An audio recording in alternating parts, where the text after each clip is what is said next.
Hermanos, que el Señor los bendiga. En esta mañana tenemos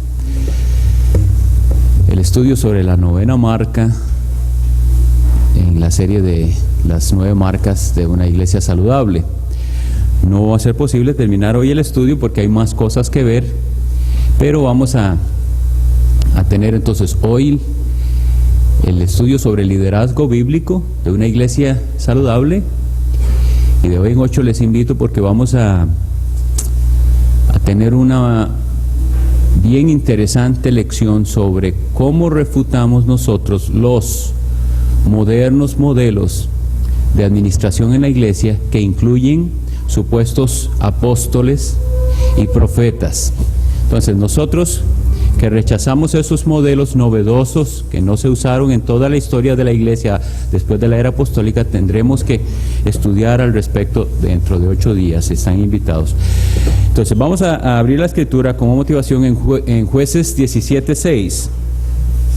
En el libro de los Jueces, en el capítulo 17 y en el versículo 6, dice así la palabra de Dios refiriéndose al estado en el que vivía el pueblo de Israel en esta época. Dice: en aquellos días no había rey en Israel, y cada uno hacía lo que bien le parecía. Esta es la misma frase que se usa al final del libro de Jueces, en el capítulo 21, versículo 25, dice: en estos días no había rey en Israel, cada uno hacía lo que bien le parecía. Entonces, lo primero que debemos notar es que la iglesia del Señor, el pueblo del Señor, no puede funcionar adecuadamente en un estado de anarquía. Anarquía es una palabra que se utiliza precisamente para decir donde no hay autoridad, no hay gobierno, sino que cada uno hace lo que bien le parece. Solo un ejemplo que pueda venir a nuestra mente es: nosotros abrazamos el cristianismo, pero vamos a cumplir lo que nosotros queremos, y lo que no queremos no. En ese momento está habiendo anarquía. Yo me gobierno solo, no cumplo ningún requisito, y precisamente, aunque parezca extraño, ese es el más preferido de los modelos. Aunque las iglesias se administran de diferentes maneras, muchos están viviendo como en anarquía. No están dispuestos a someterse ni a adquirir ningún compromiso.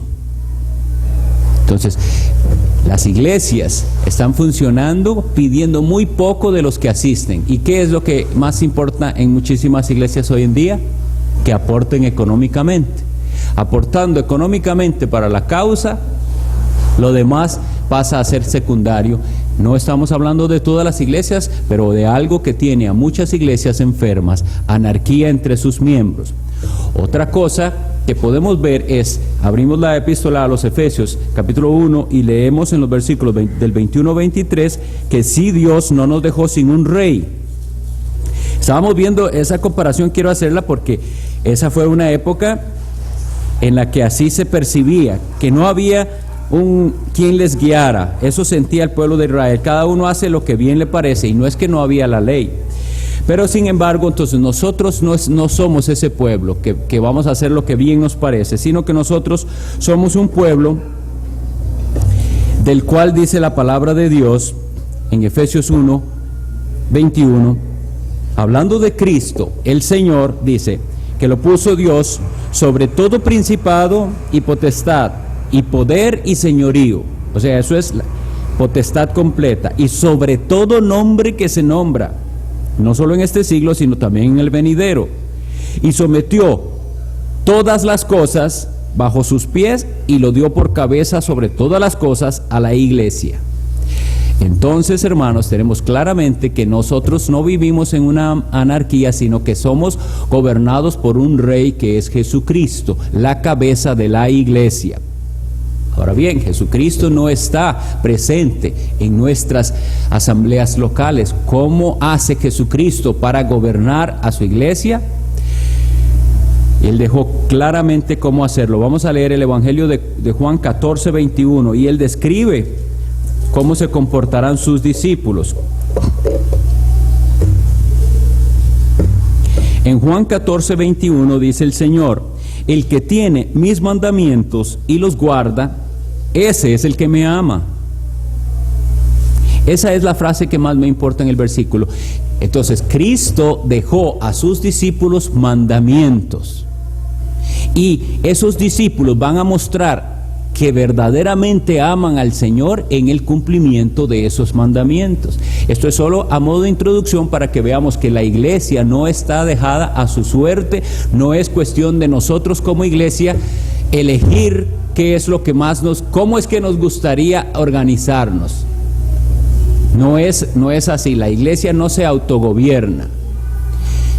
Entonces, dos cosas importantes que tenemos: no anarquía, cada uno no va a hacer lo que bien le parece. Y segundo, está claro en la Biblia, por los mandamientos de Cristo, cómo debería administrarse la iglesia. Continuamos entonces. Hay algo que quisiéramos dejarlo desde el principio claro en cuanto a las iglesias. ¿Qué nos dice la Biblia de la autoridad de la iglesia? Vamos a leer en Mateo 18, en el Evangelio según Mateo, en el capítulo 18, leyendo de los versículos 15 al 20, tenemos un ejemplo que nos enfrenta al modelo que Cristo nos dejó para la iglesia del Nuevo Testamento. Mateo 15, es 18 del 15 en adelante. Gracias, hermano. Por tanto, si tu hermano peca contra ti, ve y repréndele estando tú y él solos, y si te oyere, has ganado a tu hermano. Mas si no te oyere, toma aún contigo a uno o dos, para que en boca de 2 o 3 testigos conste toda palabra. Y si no los oyere a ellos, dilo a la iglesia. Y si no oyere a la iglesia, tenle por gentil y publicano. De cierto os digo que todo lo que atéis en la tierra será atado en el cielo, y todo lo que desatéis en la tierra será desatado en el cielo. Otra vez os digo que si 2 de vosotros se pusieren de acuerdo en la tierra acerca de cualquiera cosa que pidieren, les será hecho por mi Padre que está en los cielos. Porque donde están 2 o 3 congregados en mi nombre, allí estoy yo en medio de ellos. Entonces, el punto interesante a analizar aquí es la solución de un conflicto entre hermanos. El Señor aplica una regla que viene desde el Antiguo Testamento, que deben, el primer paso es solución en privado en el conflicto. Si ese paso eventualmente no sirve, se da la regla del Antiguo Testamento: en boca de 2 o 3 testigos se deciden los asuntos, se llaman a más. Y si eso aún no funcionara, dice que eso hay que traerlo a conocimiento de la iglesia. Entonces, eso nos pone a pensar algo. No dice algo más después de la iglesia. Por ejemplo, si la iglesia no se pone de acuerdo, entonces ¿qué hacemos? ¿A quién llamamos? La Biblia no da algo más allá de la iglesia. Entonces eso nos tiene que hacer pensar que Dios espera que las iglesias sean autónomas y sepan resolver las cosas la iglesia misma, que no tiene que haber un agente externo a la iglesia que nos diga cómo debemos hacer las cosas o que sea autoridad sobre nosotros. Sin querer esto decir que no pudiéramos tomar consejo, lo cual es muy diferente. Vamos a leer un caso de excomunión, la forma en que lo trató el apóstol Pablo. Primera a los Corintios 5. En este momento solo estamos tratando de ver que la iglesia debe ser autónoma, independiente. Primera a los Corintios 5. Este es un caso de inmoralidad que está siendo juzgado. Una persona que vivía en fornicación y que la iglesia no había tomado cartas en el asunto. Después dice así el apóstol Pablo en primera a los Corintios 5, leyendo el 4 y el 5, dice así: en el nombre de nuestro Señor Jesucristo, reunidos vosotros y mi espíritu con el poder de nuestro Señor Jesucristo, el tal sea entregado a Satanás para destrucción de la carne, a fin de que el espíritu sea salvo en el día del Señor. Entonces, lo importante a notar aquí es, primero, que esa autoridad que la iglesia va a ejercer, la reciba es de Jesucristo. Y lo repite 2 veces, en el nombre de nuestro Señor Jesucristo, ¿qué deben hacer? Reunidos vosotros. Pero esta epístola está escrita a la iglesia en los Corintios. Aquí no especifica reunidos el grupito de liderazgo, reunidos los pastores, sino reunidos vosotros, iglesia del Señor, reunidos, y en el nombre de Jesucristo van a excomunicar a este miembro que, diciéndose cristiano, vive en inmoralidad. Entonces eso nos vuelve a decir, Dios le dio a la iglesia una autoridad y debe ejercerla bíblicamente. La iglesia excomulga a ese miembro impenitente. La otra cosa que hace es admitir. La iglesia es la que admite al miembro que ha sido reprendido. Leemos en 2 Corintios 2:6. 2 Corintios 2:6 dice así, Pablo hablando: le basta a tal persona a la que esta reprensión hecha por muchos. Entonces, hay algunos que creen, no es algo que se pueda probar ni que quede fuera de duda, pero podría ser que esa persona reprendida que está siendo una vez más admitida en la iglesia fuera aquel que en la primera epístola fue excomunicado.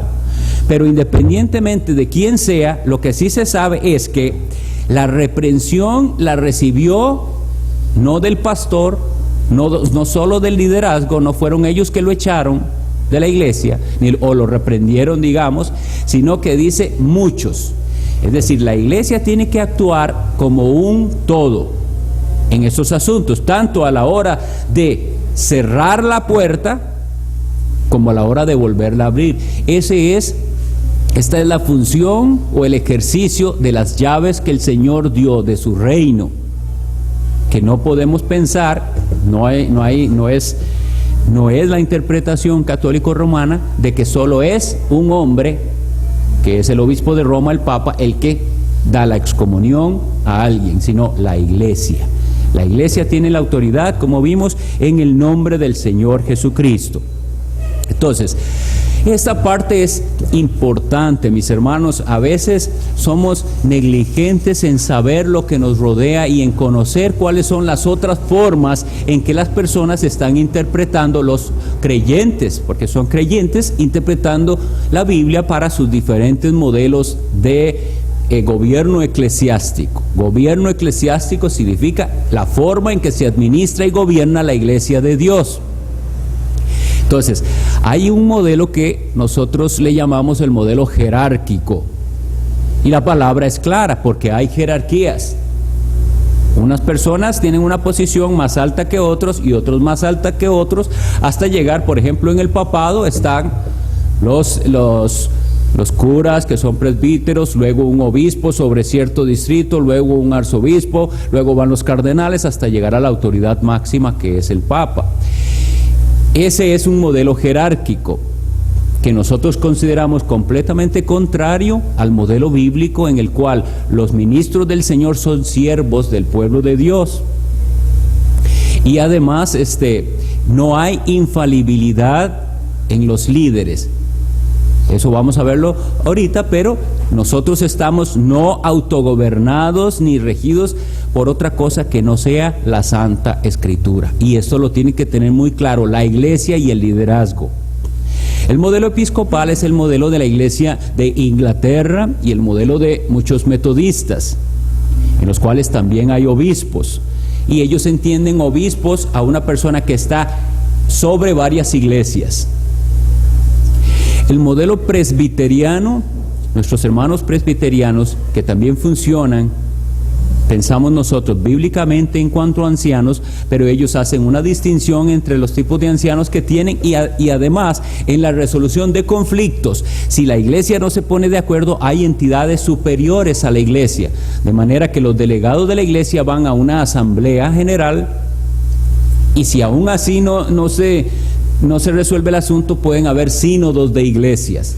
O sea, la iglesia no es la autoridad final en la comprensión de estos hermanos.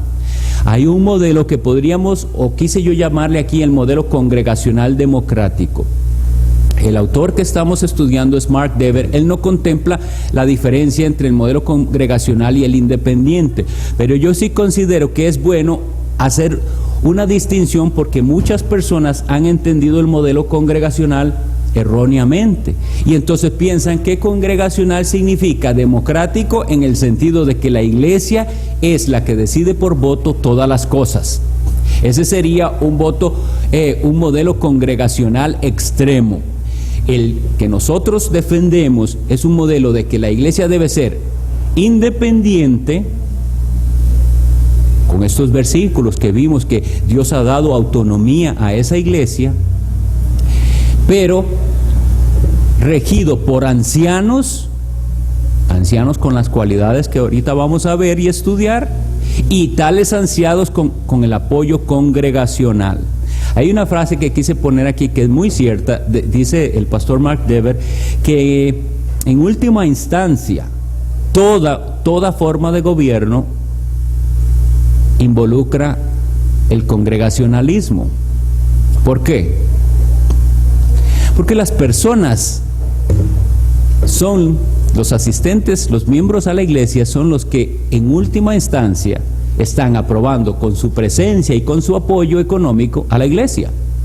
Entonces, sea cual sea su manera de administrar, si la iglesia no está de acuerdo, es decir, si los miembros de la iglesia les parece que aquello no está bien, sea por cual sean las razones, sean bíblicas o no bíblicas, pero su ausencia o su retiro de la iglesia tiene que ver, ¿sí o no? Entonces, esto es importante de atenderlo. Incluso la iglesia católica se ve forzada, que es una iglesia de modelo jerárquico, se ve forzada a cambios y lo vemos claramente. Y han hecho cambios, ¿por cuál razón? Porque no quieren perder sus miembros. Entonces, si esa es la mentalidad, aunque no es una mentalidad bíblica, en el fondo están sabiendo que la congregación tiene cierto peso. Entonces, vamos a seguir adelante.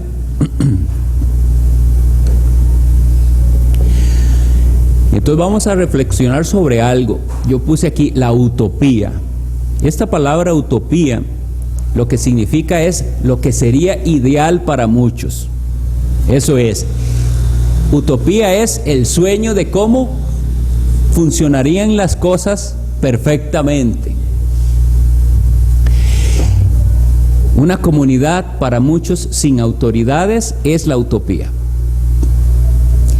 Yo en el pasado tuve un empleo en el cual la jefatura tenía esa idea de utopía.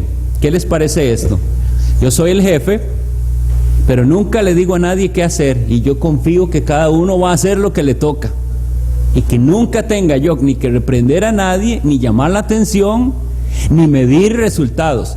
Cada uno sabe cumplir su horario, de manera que no hay horarios establecidos. No, la gente sabe que el horario es este y este, pero no va a haber nadie que lo revise si se cumple o no.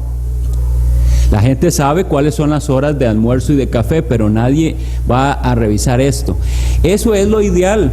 Personas tan responsables, tan honestas, que entran a la hora que les toca entrar y a la hora que les toca salir, salen, que dan todo su esfuerzo en el trabajo, que cumplen las reglas.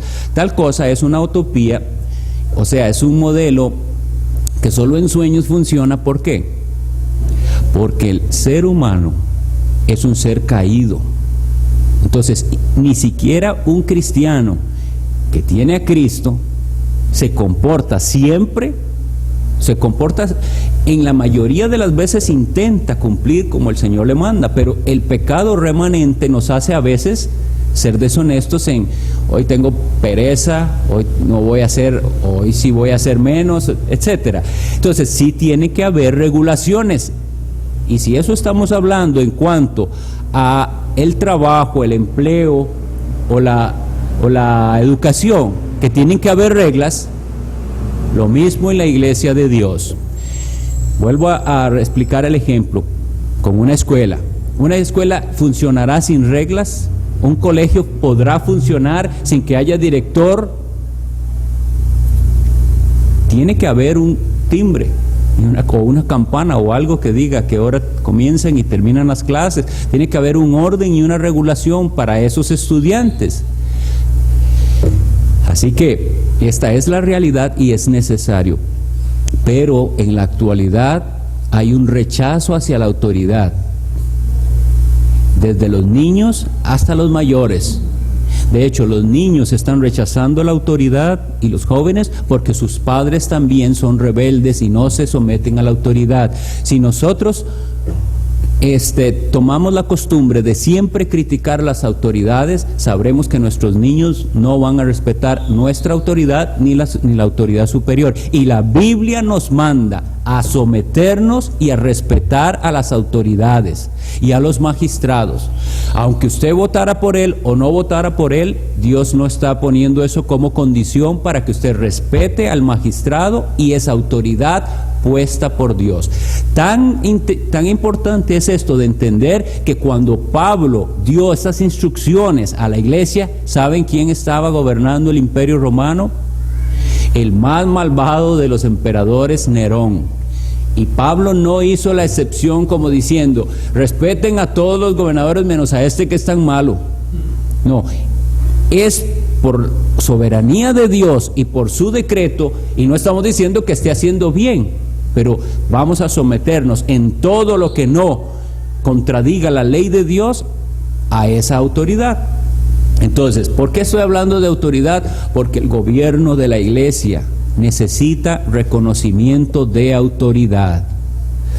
Entonces, la iglesia, aunque es la autoridad final, o como más bien dijéramos, la corte última de la resolución de conflictos, de cómo se deben hacer las cosas, es el consenso de esa congregación, que si hemos sido obedientes al mandato de Dios, está compuesta por personas que tienen el Espíritu Santo, y por lo tanto las decisiones van a ser sabias y espirituales.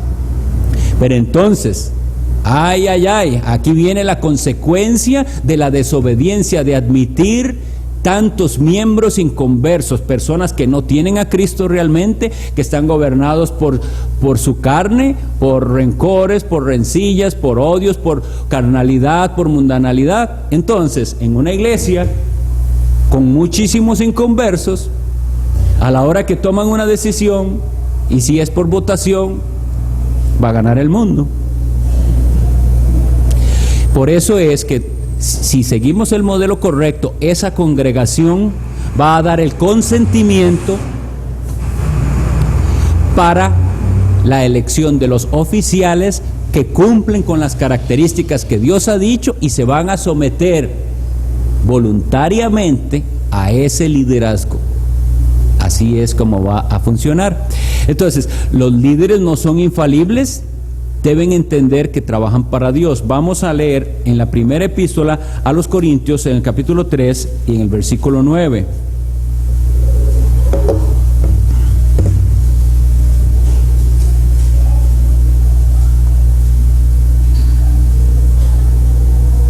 Porque nosotros somos colaboradores de Dios y vosotros labranza de Dios, edificio de Dios. Igual que el ejemplo que ponían hace unas semanas, me parece que fue la semana pasada, de que la iglesia de Dios, el pueblo de Dios, es como un jardín, como un huerto. Aquí dice es una labranza. No puede existir crecimiento si no se realizan las funciones que necesita esa labranza. ¿Qué necesita esa labranza? Que se aporque, que se quite la mala hierba, a veces que se eliminen insectos, que se pueda podar. Si no se realizan tales funciones, no va a haber una labranza correcta, no va a haber el fruto que se espera. Y está diciendo el apóstol Pablo que la iglesia, vosotros, les escribe a los Corintios, sois labranza de Dios. Dios va a utilizar a sus ministros para que realicen esa función. ¿Con qué objetivo? No es para que se enseñoreen del pueblo de Dios, es para que, siguiendo esas directrices de lo que debe hacerse, enseñar a los hermanos, educarles, exhortarles y corregirles. Entonces eventualmente vamos a tener el resultado deseado, que es mucho fruto para la gloria de Dios. Ese es el fin último de todas las cosas, la gloria de Dios. Y la otra comparación que él pone es edificio de Dios. Estamos construyendo algo juntos, pero en una construcción, hermanos, no es que cada uno haga como quiera. Yo lo voy a hacer así, usted haga su parte así. Hay un orden, hay quienes están puestos para dirigir la obra de Dios. Esto tiene que quedarnos muy claro, mis hermanos. Si nosotros estamos en la iglesia de Dios edificando el edificio de Dios, no podemos construir como a nosotros nos parece. Tenemos que seguir, por decirlo así, el plano que el arquitecto Dios nos dejó. Hay que construir como Él dijo, hay que construir con los materiales que Él aprobó y hay que seguir ciertas reglas. Así funciona la iglesia de Dios, así debe funcionar, y debemos pedir perdón que no hemos entendido que así funciona, sino que cada uno está construyendo como le parece, y por eso vemos iglesias funcionando como cualquier otra cosa menos como una iglesia, como una empresa, como un negocio, pero no como la iglesia de Dios, el edificio de Dios, el templo de Dios. Los ancianos ejercen la autoridad que Cristo dio a su iglesia para el bien de ella. Ya yo estoy asumiendo ancianos, ustedes ven en esta clase, ya yo estoy asumiendo esto, todavía no lo hemos visto bíblicamente, pero sí es importante que nosotros pensemos, si no estamos diciendo ancianos, ¿cuál es el fin con el que los líderes de las iglesias están realizando su labor o ejerciendo su autoridad? Y aquí voy a hacer un pequeño comentario de dos extremos dañinos en la iglesia.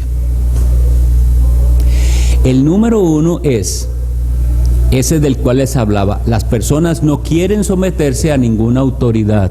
Las personas quieren vivir en el individualismo, que es pecaminoso de este siglo.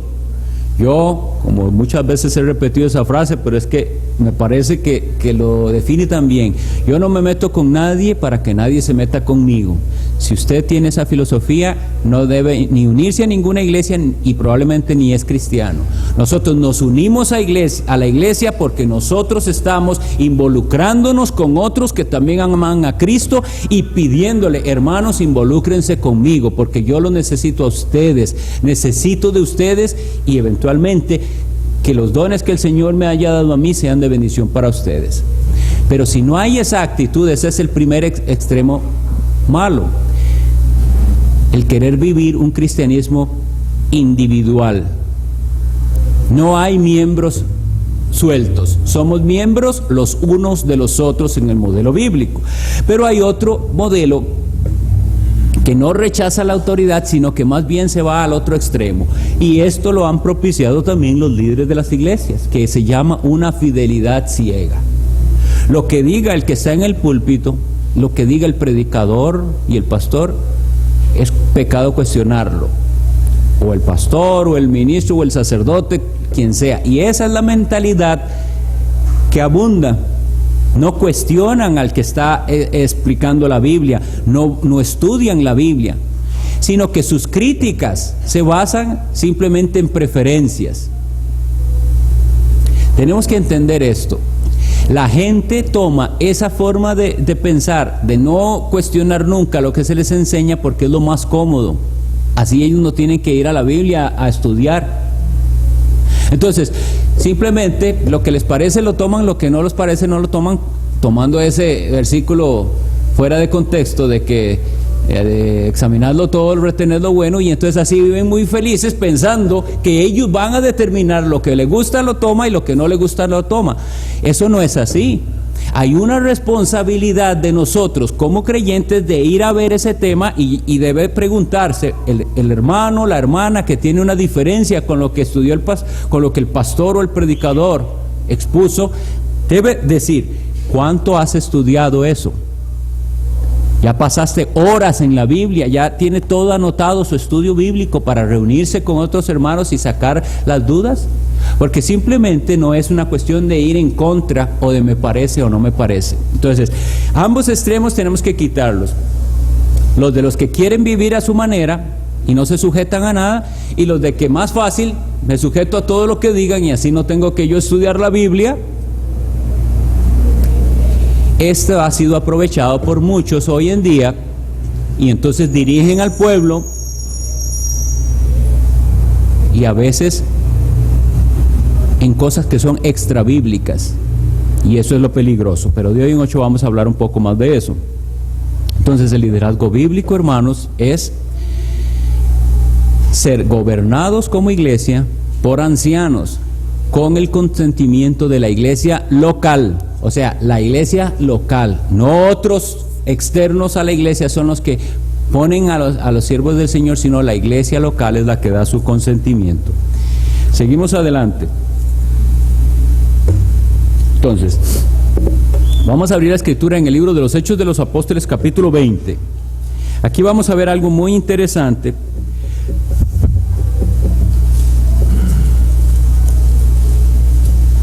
Los Hechos capítulo 20, y vamos a leer a partir del versículo 17.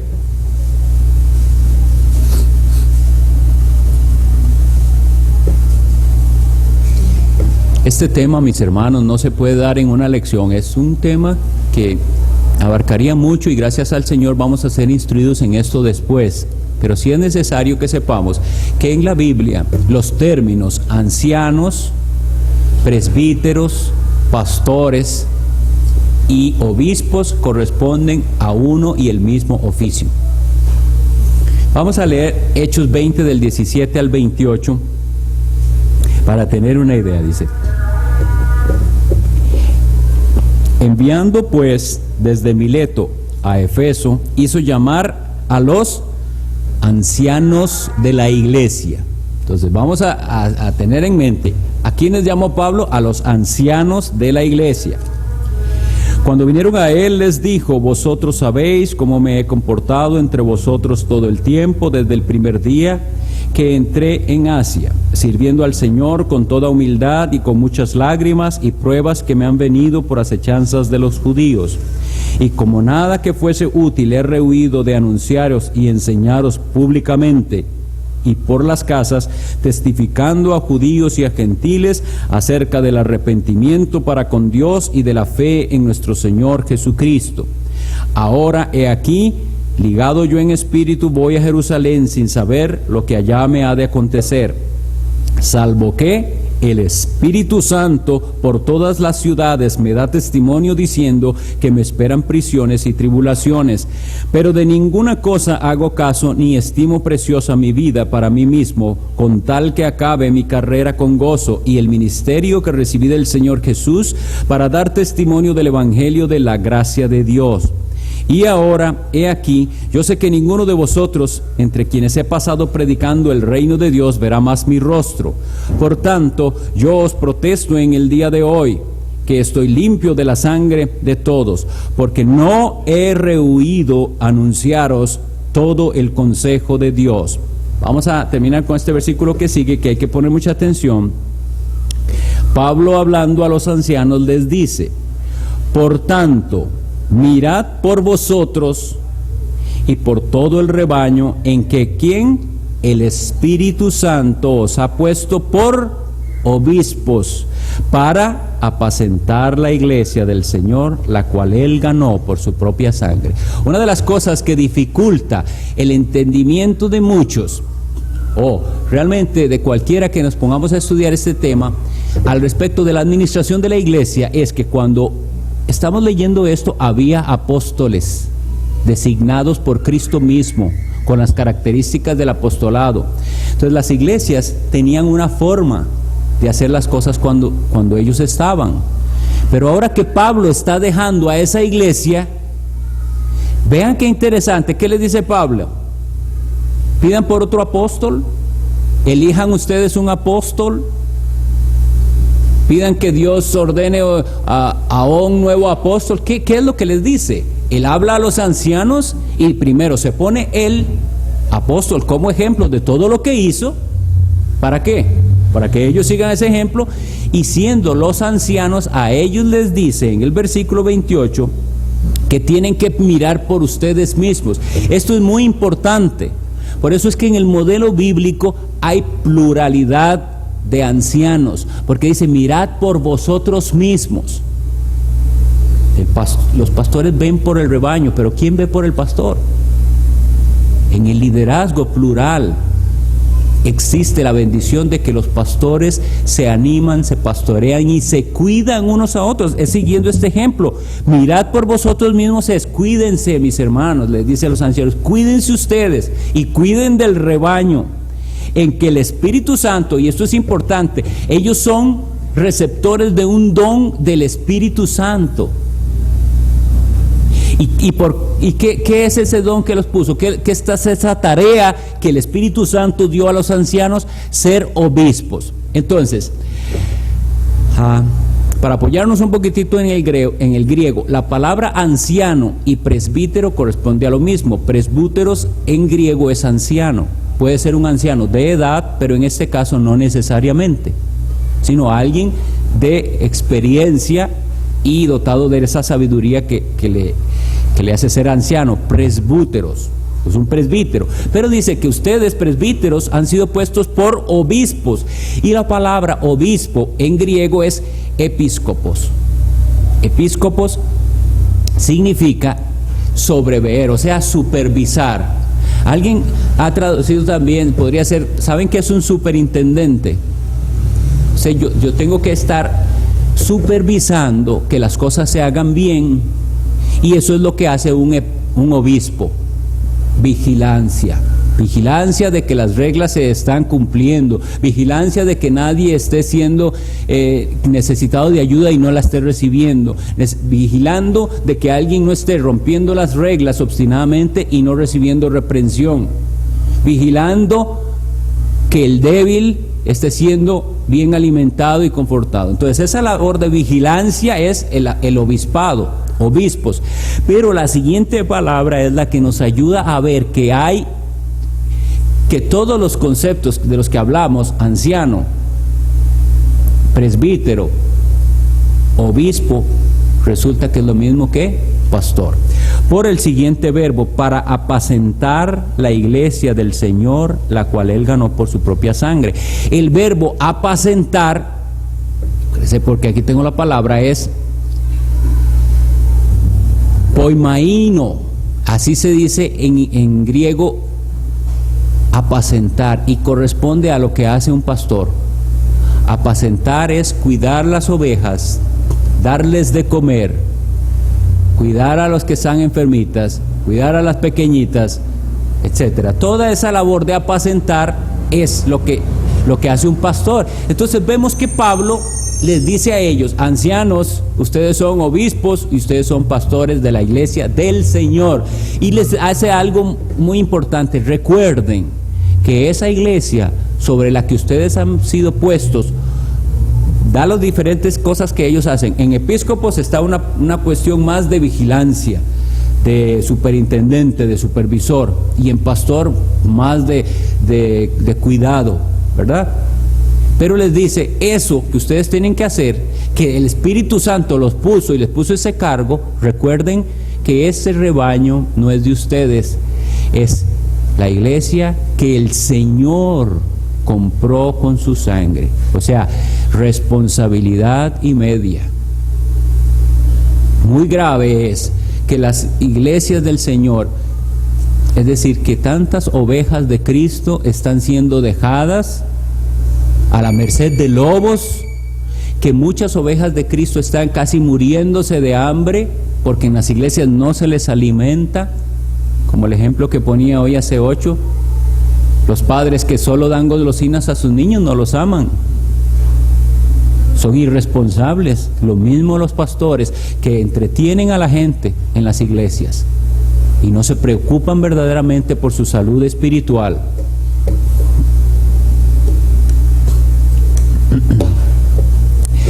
La Biblia nos habla para la iglesia del Nuevo Testamento solo de 2 oficios, y hoy no voy a poder hacer la defensa completa de esto, pero vamos a leer Filipenses 1:1.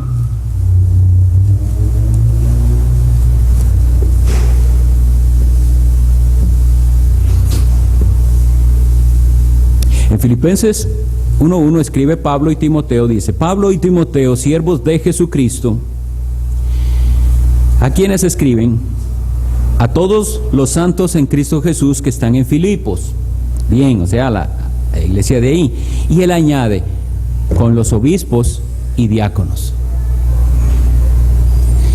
El apóstol Pablo está mencionando algo importante, que la iglesia bien establecida tiene como oficiales a los obispos y a los diáconos.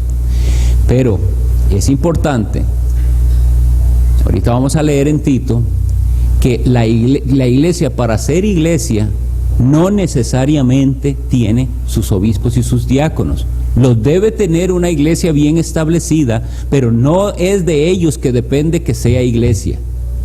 Porque leímos muy claramente que Cristo dijo: donde estén 2 o 3 y ustedes están en mi nombre, y lo que atan y desatan va a ser así en el cielo. O sea, Dios dio la autoridad a la iglesia, que en el nombre de Cristo va a ser regida por la Biblia. Pero si esa iglesia es obediente, muy pronto va a luchar y a procurar el liderazgo bíblico.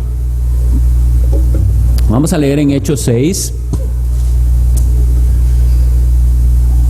solo el versículo 1, dice: en aquellos días, como creciera el número de los discípulos, hubo murmuración de griegos contra los hebreos, de que las viudas de aquellos eran desatendidas en la distribución diaria. Entonces los 12 convocaron a la multitud de los discípulos y dijeron: no es justo que nosotros dejemos la palabra de Dios para servir a las mesas. Buscad pues, hermanos, de entre vosotros 7 varones de buen testimonio, llenos del Espíritu Santo y de sabiduría, a quienes encarguemos de este trabajo.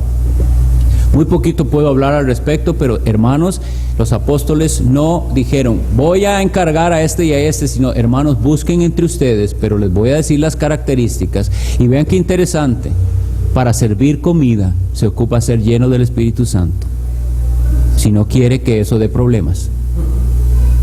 Servir comida, si no lo hace usted lleno del Espíritu Santo, no va a ser para la gloria de Dios y va a traer problemas. Hay requisitos en 1 Timoteo 3, el 8 al 12, para esos diáconos también. Pero quisiera terminar mi tema sobre los pastores, y vamos a leer Hebreos 13, 17. Sigo diciendo, hermanos, no es un estudio exhaustivo, sino que nos anima a estudiar más al respecto. ¿Qué nos mandó el Señor? Hebreos 13, 17 dice así: obedeced a vuestros pastores. Es muy interesante, mis hermanos, que en todas las partes donde la Biblia habla de ancianos, pastores, obispos, habla en plural. El escritor está suponiendo que la iglesia tiene pastores, y sujetaos a ellos, porque ellos velan por vuestras almas. Ellos velan, otra vez, ¿verdad? La función del obispo, como quienes que han de dar cuenta, para que lo hagan con alegría y no quejándose, porque esto no os es provechoso. Leemos entonces al respecto de esta bendición, y de será bendición para el liderazgo de la iglesia y para la iglesia que los pastores sean múltiples. Pero necesitamos hacer esto claro: no significa que una iglesia con un solo pastor no es iglesia. Esos versículos nos están hablando del ideal que la iglesia tiene que buscar. Pero recuerdo en estos momentos unas palabras del hermano Harvey Martínez en la iglesia de North Bergen, que él decía: a veces es preferible caminar renco que no caminar del todo. Entonces, una iglesia que tiene un pastor, y ese pastor, si cumple con los requisitos bíblicos, no debe tampoco apurarse en tener uno más solo por tenerlo, porque eso puede ser más problemático de la cuenta. Todo se va haciendo en el tiempo del Señor y en el orden del Señor. Pero sí nos debe de quedar claro que el modelo bíblico, si estudiamos seriamente, y gracias a Dios que el hermano pastor va a hacerlo en un tiempo, es el modelo bíblico para las iglesias del Señor es una pluralidad de pastores, varios hombres. Esto evita que el hombre caiga en autoritarismo, y si no fuera así, porque no siempre es por su misma tendencia, evita también un sobrecargo sobre una sola persona, evita los errores de malas decisiones cuando hay un conjunto de ancianos que son puestos por el Espíritu Santo y ellos van a saber deliberar en las cuestiones difíciles. Ahora bien, un último punto para dejarlo en nuestras mentes, porque tenemos que ir terminando ya. ¿Hay paridad entre los ancianos? Es claro que el Señor da diferentes dones y diferentes habilidades, de manera que en el mismo grupo de liderazgo el Señor va a poner algunos con mayor experiencia o mayor sabiduría, y los demás no deberían en un grupo así sentir que por eso el otro es superior, sino agradecer a Dios que tienen a alguien que usualmente tiene tal vez la palabra más sabia. Veamos incluso en el ejemplo apostólico, ¿quién se levantó en el concilio de Jerusalén para decir, hermanos, esto es lo que hay que hacer? Fue Santiago, Jacobo, no fue Pedro exactamente el que dijo, y Pedro siempre fue el líder del grupo. Entonces, voy a robarme unos minutitos más para terminar con este tema, porque si no nos queda mucho para de hoy en 8. ¿Qué opinión tenemos de los comités diversos y ministerios que existen en las iglesias de hoy? ¿Saben qué hemos estado haciendo? Haciendo las cosas a nuestra manera. La Biblia nos habla de dos oficios que son obispos, o sea, lo mismo ancianos, pastores y diáconos. Y todas demás funciones que salgan en la iglesia deben estar bajo este liderazgo, y ellos tienen que estar involucrados. No deben haber en la iglesia comités aparte que hagan cosas que no están siendo supervisadas por el liderazgo bíblico. Por ejemplo, un superintendente de la escuela dominical, a veces suena más bonito eso, pero la Biblia lo que nos mandaría es a tener un anciano que se encargue de la parte de enseñanza de niños. Las organizaciones paraeclesiásticas existen, gente que hace y no estoy diciendo mala labor, a veces con muy buena intención, pero no son una iglesia y tienen un ministerio cristiano. Lo bíblico es que cualquier ministerio esté bajo el auspicio de una iglesia del Señor. Entonces, ¿cuánto tiempo es necesario para establecer líderes? Cuanto antes mejor. Una iglesia no puede tener 10, 15, 20 años y seguir esperando un momento para la ordenación de ministros. En cuanto hayan varones que cumplen los requisitos que están en la palabra de Dios, debe hacerse el proceso. Y ahora nos dejamos con una reflexión. ¿Nos preocupamos por la clase de líderes que hay en las iglesias? ¿O simplemente y de forma irresponsable dejamos que cualquiera que tenga lo que se llama carisma tome lugares en la iglesia? ¿Qué hace la iglesia? Orar constantemente por sus líderes y sostenerlos. La iglesia debe pensar en esto, según 1 Timoteo 5. Con estos pensamientos les dejo. De hoy en 8 vamos a tener un estudio bien importante que les animo a todos a estar presentes, para cómo refutamos la supuesta existencia de hoy en día de apóstoles y profetas. Cómo bíblicamente vamos a mostrarle a estos hermanos que creen eso, que solo dejó el Señor para la iglesia del Nuevo Testamento 2 oficios, y que esos oficios del apóstol y el profeta eran de operación temporal. Les dejo con esto en mente bajo la bendición del Señor. Y el Señor les bendiga, mis hermanos.